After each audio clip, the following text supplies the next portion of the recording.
Hey, it's Miranda with M-Bar and Vlog here, and this is our first video, so I'm kind of new to this. But I was going to introduce you to some of the things we have going on here today. It is the 4th of July, and we were getting ready for some family festivities, and we had some leftover watermelon rinds, and our farm animals love watermelon rinds. So we're going to go over there and check it out. So we made it over here to the chicken coop. I'm going to introduce you to some of the chickens we have here. We have a couple roosters, and altogether we have 18 chickens. I'm kind of obsessed with chickens. They're probably my favorite farm animal out of all the ones we have. So let's go over here and introduce them. This is JW.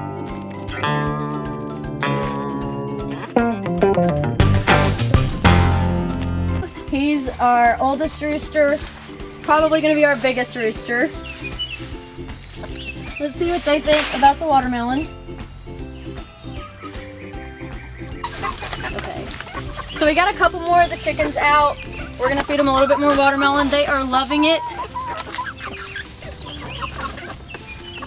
See, we got a couple roosters out, and like I said, there's 18 altogether. They love watermelon, they love the rinds, they love the watermelon itself. And then these are our goats. They are Nigerian dwarf and pygmy mix. This is Mo, and this is Weeder.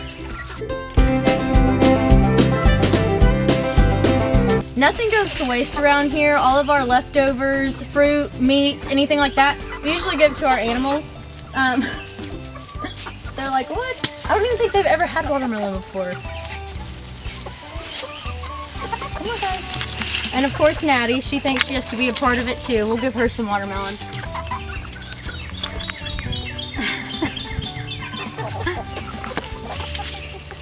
Let's see what the goats think. Nope, guess they're not a fan of watermelon. Oh, looky. So this is one of our special chickens. She was born with crooked beaks. So what happens is in the egg, they are supposed to lay and like tuck a certain way.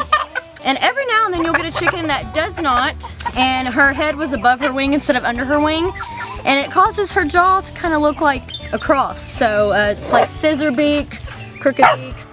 She will grow to be healthy, and just like the other chickens, she just may need a little extra help for eating. Like every now and then I'll have to hand feed her and make sure because chickens like to, I guess, weed out the weak links or the bad genetics.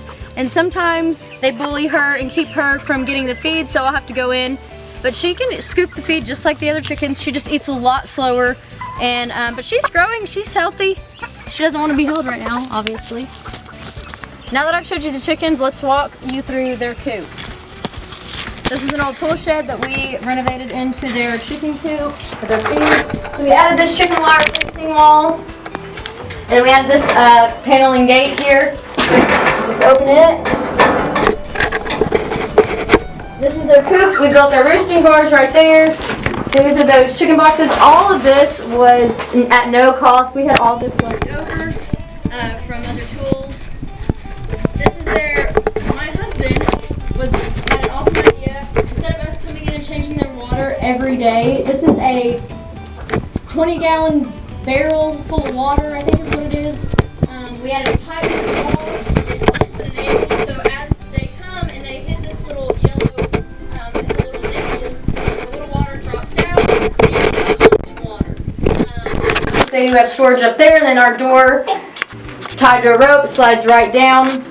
Super simple, super easy. This is our first year having a garden. I was so hesitant about it at first, but we are so excited because it is growing so well. So right here we have cucumber, squash, bell peppers, tomatoes, which are popping out like crazy. And then over there we have strawberries.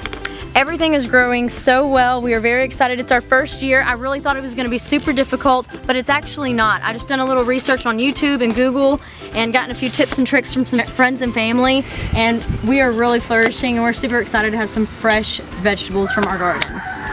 First thing we have is that big yellow squash, and this is like our 3rd or 4th one so far, and they are massive. I'm super excited about this. So we're just gonna snip him right here that way, I just cut them off because that way you don't have to worry about tearing or ripping like the root down here. And that way you can produce more. Next is we have a little cucumber. Look how cute he is. He's been out here for a couple days. I thought he'd get a little longer, but I guess not. So I'm gonna go ahead and cut him off because he's like the perfect color. And he's big. Same thing. Really? I'm trying to do a video. JW does not care about anybody but himself. Anyways, same thing. I'm gonna snip it right there at the roots. You don't have to worry about affecting the vine. This is one of my most favorite vegetables and probably everyone else's. Tomatoes. We have a lot of tomatoes that are ready to be picked today. So sometimes they just pop right off, but I've learned that if they're like turning color, usually you'll have like these light yellow, greens, oranges. Sometimes they'll be like this. They're ready to pick when they're about like this. So, and then that big guy in there, I might have to pop him off of there. Oh, he did. He's awesome. And I think that's it for today on the vegetable picking. Super excited. We got about 5 vegetables today. We'll take these in, we'll wash them up, and we'll end up doing something with them, cooking sandwiches, fry up some squash. So we'll keep you tuned in. That's a wrap on our first YouTube channel video. Thank you so much for joining me. If you don't mind, give me a thumbs up and a subscribe, and follow me on Instagram and Facebook, Blog.